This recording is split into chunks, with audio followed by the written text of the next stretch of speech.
சங்கரம் சிவசங்கரம். அன்னை தமிழுக்கும் அருமை தமிழர்களுக்கும் அநேக கோடி வணக்கங்கள். தண்ணீரும் பாதுகாப்பு முறைகளும் அப்படிங்கிற தலைப்புல சில முக்கியமான தகவல்களை உங்ககிட்ட சொல்றதுக்கு நான் ஆசைப்படுறேன். உலகம் தழுவிய அளவுல இன்னைக்கு தண்ணீருடைய தேவை மிக மிக அதிகமாகிடுச்சு. அதே நேரத்தில் தண்ணீரினுடைய இருப்பு உலக அளவுல ரொம்ப அச்சப்படத்தக்க அளவுல குறைஞ்சிருச்சு. போதாக்குறைக்கு இருக்கிற தண்ணீரை மாசுபடுத்துகிற போக்கு இன்னும் மோசமா இருக்கு. தண்ணீரை பொறுப்பு இல்லாம செலவழிக்கிற போக்கும் அதை பயன்படுத்துகிற போக்கும் பெருகிருச்சு. இந்த நிலை மனித சமூகத்துக்கு ரொம்ப மோசமான பின்விளைவுகளை ஏற்படுத்த இருக்கு. அதை தடுக்க வேண்டியது காலத்தினுடைய கட்டாயம். அதற்கு நாம என்ன செய்யணும், எப்படி செய்யணும், எப்ப செய்யணும் அப்படின்னு பல கேள்விகள் நம்ம முன்னால இருக்கு. அந்த கேள்விகளுக்கு பதில் சொல்றதுதான் இந்த பதிவினுடைய முக்கியமான நோக்கம். தண்ணீருக்கான பணிகளை நாம 3 வகையில போர்க்கால அடிப்படையில நாம திட்டமிட்டு செயல்படுறோம். 1 மாசு தடுப்பு பணி, 2வது மேம்பாட்டு பணி, 3வது முறைப்படுத்தும் பணி. இந்த மாசு தடுப்பு பணி அப்படிங்கிறது பற்றி நம்ம இப்ப பார்க்கலாம். நம்ம கிட்ட இருக்கிற இயற்கை தன்மைகள் மொத்தம் 5: நீர், நிலம், நெருப்பு, காற்று, ஆகாயம். இந்த 5 தன்மைகளுடைய கூட்டுத்தன்மை தான் தண்ணி அப்படிங்கிறது. இந்த 5 தன்மைகளுக்கும் இன்னைக்கு மாசு இருக்கு, பெரிய அளவுக்கு அது பாதிக்கப்பட்டிருக்கு. நாம இதுக்கு என்ன செய்யணும் அப்படிங்கிறது தான் இப்ப நம்ம பார்க்க போறோம். இந்த 5 தன்மைகளுக்கும் எதிரான செயல்கள் என்ன என்ன அப்படின்னு முதல்ல பட்டியல் போடணும். பிறகு அதுல ரொம்ப ஆபத்தானது எது, அதை யார் உற்பத்தி செய்யறா, அதை எப்படி தடை செய்யறது அப்படிங்கிறதுல கவனத்தை கொண்டு போகணும். 3வது, ஏற்கனவே உற்பத்தி செஞ்சிருப்போம்ல, அந்த உற்பத்தியை நாம அழிக்கணும், பாதுகாப்பா அழிக்கணும். அழிக்க முடியாதவற்றை நாம அதை பயன்படுத்தணும், மிகச்சரியான வழியில பயன்படுத்தணும். எதையெல்லாம் தவிர்க்க முடியுமோ அதை தவிர்த்துடணும், எதையெல்லாம் தவிர்க்க முடியலையோ அதற்கு ஒரு மாற்று ஏற்பாடுகளை செய்யணும். அப்படி ஒரு செயல் திட்டம் இருந்தாதான் இந்த தண்ணீரினுடைய மாசை நாம தடுக்க முடியும். இதை ரொம்ப ஒரு எளிய விளக்கத்தின் மூலம் நாம இப்ப பார்க்கலாம்.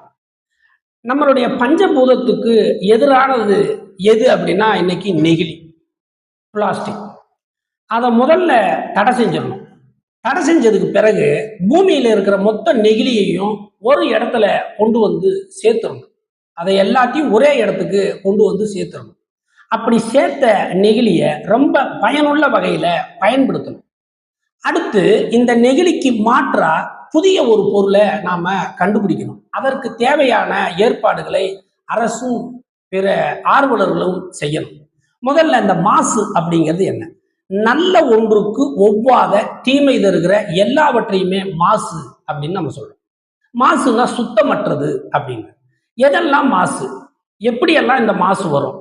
திடத்துல வரும், திரவத்துல வரும், வாயுல வரும். இந்த மாசு என்பது செயற்கையாக உருவாக்கப்படுவது. இது இயற்கையினுடைய அடிப்படை தன்மைகளை முற்றும் அழித்து ஒழித்துவிடும். இந்த மாசு தடுப்பு அப்படிங்கிறத 2 வழியில செய்யலாம். 1, சட்டத்தின் மூலம் தடுக்கலாம். 2வது, சமூக விழிப்புணர்வின் மூலம் அதை தடுக்கலாம். முதல்ல செய்யறத நம்ம இப்ப பார்த்துடலாம். இயற்கைக்கு மாறான மாசுகளை செயற்கையாக யாரெல்லாம் செய்கிறார்களோ அவர்களை சட்டத்தின் முன் கொண்டு வந்து நிறுத்துவது, அதன் மூலம் இந்த மாசை எல்லாம் கட்டுப்படுத்துறது. 2வது, சட்டத்துக்கு புறம்பா செய்யறோம்னு தெரியாம, கல்வி அறிவு இல்லாம, விழிப்புணர்வு இல்லாம ஒரு சமூகம் இருக்கு. அந்த சமூகத்தை விழிப்புணர்வை அடைய செய்வது, அதன் மூலம் இந்த மாசுக்களை எல்லாம் தடுத்து நிறுத்த முடியும்.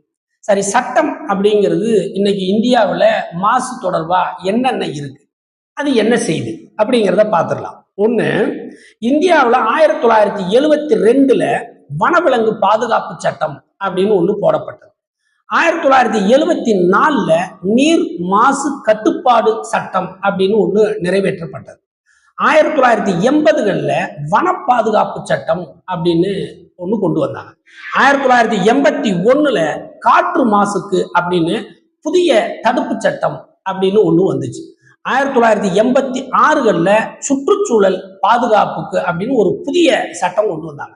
2002 உயிரியல் பன்முகத்தன்மை பாதுகாப்பு சட்டம் அப்படின்னு ஒன்று கொண்டு வந்தாங்க.